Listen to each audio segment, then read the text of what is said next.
اور ہمت ہوتی ہے، وہ بھی گئے۔ یہ یقیناً ایک بہت بڑا نقصان ہے۔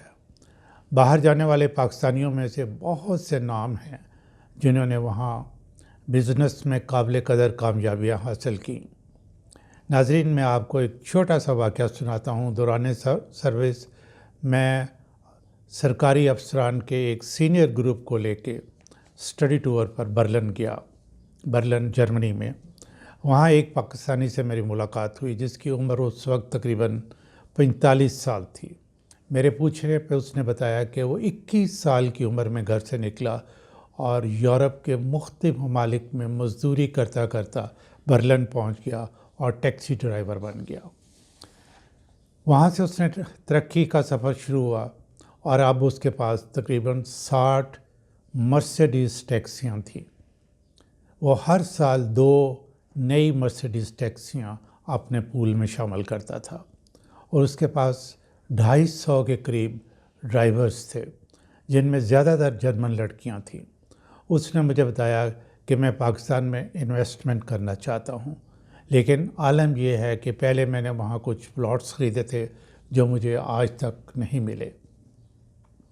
جاتا ہوں تو جان کا بھی خطرہ ہوتا ہے کہ پیسے کی وجہ سے لوگ میرے پیچھے لگ جاتے ہیں۔ کہتا ہے یہاں برلن میں بے خوف و خطر پھرتا ہوں، جہاں مرضی جاؤں، کاروبار کروں یا اور کچھ دوستوں سے ملوں، مجھے کسی قسم کا کوئی خطرہ نہیں۔ آخر میں اس نے کہا، سر میرا جسم تو برلن میں ہے لیکن میری روح میرے گاؤں پاکستان میں گھومتی رہتی ہے۔ بہرحال ایک نہیں سینکڑوں پاکستانی جو دوسرے ممالک میں ارب پتی ہیں، پاکستان میں انویسٹمنٹ کرنا چاہتے ہیں اور وہ کر بھی سکتے ہیں اگر یہاں قوانین بزنس کو پروموٹ کرنے والے ہوں، عدالتی نظام سرعت سے فیصلے کرنے والا ہو، امن و امان کی صورتحال بہت اچھی ہو۔ حکومت بلکہ ہم سب اس وقت ان پاکستانیوں سے جو بہت بڑا فائدہ اٹھا رہے ہیں وہ ہے زر مبادلہ کا، جو وہ یہاں اپنے گھر والوں کو بھیجتے ہیں۔ پچھلے سال پاکستانیوں نے 30.3 ارب امریکن ڈالر پاکستان بھیجے۔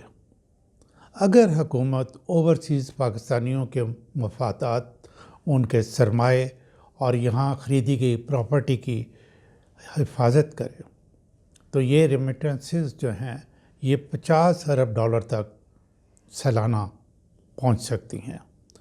یہاں حال یہ ہے کہ اگر ایک اوورسیز پاکستانی کا مکان ہے وہ کرائے پہ دیتا ہے تو گھر جو کرایہ دار ہوتا ہے وہ تھوڑی دیر کے بعد کرایہ دینا بند کر دیتا ہے۔ اگر وہ گھر خالی کروانا چاہے، ظاہر ہے یہاں کسی رشتہ دار وغیرہ سے کے تھرو کرتا ہے تو وہ گھر خالی نہیں ہوتا۔ بہرحال یہ کچھ فوائد میں نے آپ کو بتائے ہیں، لیکن اب وقت بدل چکا، دنیا تبدیل ہو رہی ہے۔ اب باہر جانے کا بوجھ سروں سے اتارنا ہوگا۔ کسی بھی ملک کا کوئی اعتبار نہیں کہ کس وقت وہ یہ اعلان کر دے کہ سارے غیر ملکی یہاں سے نکل جائیں۔ دوسری مثالوں سے پہلے میں آپ کو اپنے ملک کی بات بتا دوں۔ اس وقت ہم افغانیوں کو اپنے ملک سے نکال رہے ہیں۔ ایسے بھی افغانی ہیں جن کے ماں باپ یہاں پیدا ہوئے، یعنی ان کی تیسری جنریشن ہے۔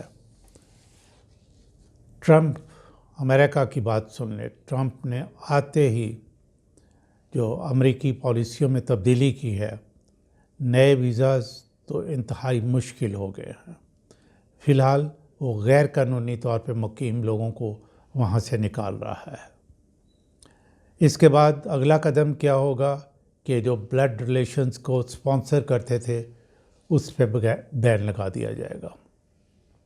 اگر امریکہ میں کسی کو جانے کی اجازت ہوگی تو وہ اس کو جس کے پاس کروڑوں ڈالر ہوں گے اور وہ جا کے وہاں بزنس کرے گا جس سے امریکہ کو فائدہ ہو سکے۔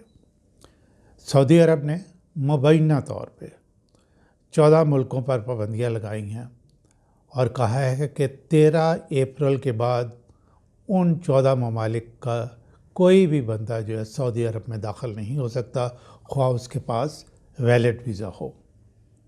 پاکستان کا نام اس لسٹ میں شامل ہے۔ وزارت خارجہ نے ویسے ابھی تک اس خبر کی تصدیق نہیں کی۔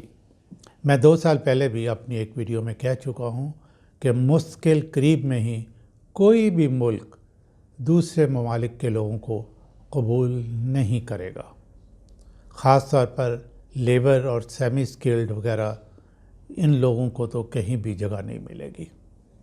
گرین پاسپورٹ کی عزت آپ کو معلوم ہے کہ بہت کم ہو چکی ہے۔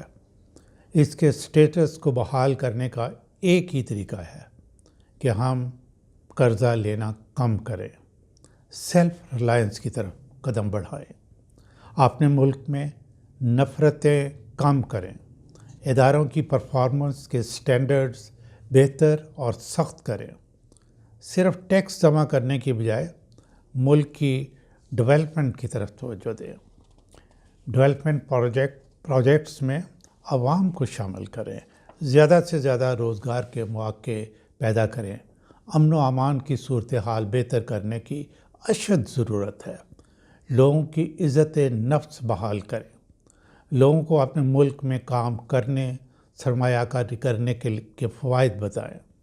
اپنا وطن عزیز اپنی ماں کی گود کے مترادف ہے، اس سے بہتر کوئی جگہ نہیں ہو سکتی۔ اپنے ملک میں کام کیجیے، اپنے لیے، اپنے ملک کے لیے۔ اپنے ملک سے بہتر کوئی جگہ نہیں، کبھی بھی نہیں تھی۔ مستقل میں تو بالکل ہی ناممکن ہو جائے گا۔ باہر آپ پیسے تو کما لیتے ہیں، لیکن آپ کی حیثیت ایک مشین کی طرح ہوتی ہے۔ وہاں کوئی آپ کے احساسات اور جذبات کی قدر نہیں کرتا۔ زیادہ تر کیسز میں ایسا ہوتا ہے کہ فیملی یہاں پاکستان میں ہوتی ہے، بچوں کے لیے باپ صرف پیسے کمانے والی ایک مشین ہوتی ہے، اس کے ساتھ بچوں کی جذباتی وابستگی ختم ہو جاتی ہے، خیالات اور سوچیں مختلف ہوتی ہیں۔ آپ اپنے بچوں کو بڑا ہوتے ہوئے دیکھتے ہیں، نہ ان سے پیار کرتے ہیں، نہ ہی ماں باپ کی خدمت کی سعادت حاصل کرتے ہیں۔ یہ زندگی بھی بھلا کوئی زندگی ہے؟ رہنے کے لیے بہترین جگہ اپنا ملک ہے۔ حکومت کسی بھی پارٹی کی ہو، عوام کو مل کر حکومت پر زور دینا چاہیے کہ ملک کی ڈیولپمنٹ کی طرف توجہ دیں۔ اپنی ماں کی گود کا کوئی متبادل نہیں۔ ناظرین، اگر ابھی تک آپ نے میرے چینل کو سبسکرائب نہیں کیا تو اب کر لیں۔ اس ویڈیو کو آپ مکمل دیکھیں، یہ بہت امپورٹنٹ ہے۔ اپنے دوستوں کو بھیجیں تاکہ ان کو دنیا کے حالات کا پتہ چل سکے اور مستقبل کا پتہ چل سکے کہ آئندہ دنیا میں کیا ہونے جا رہا ہے۔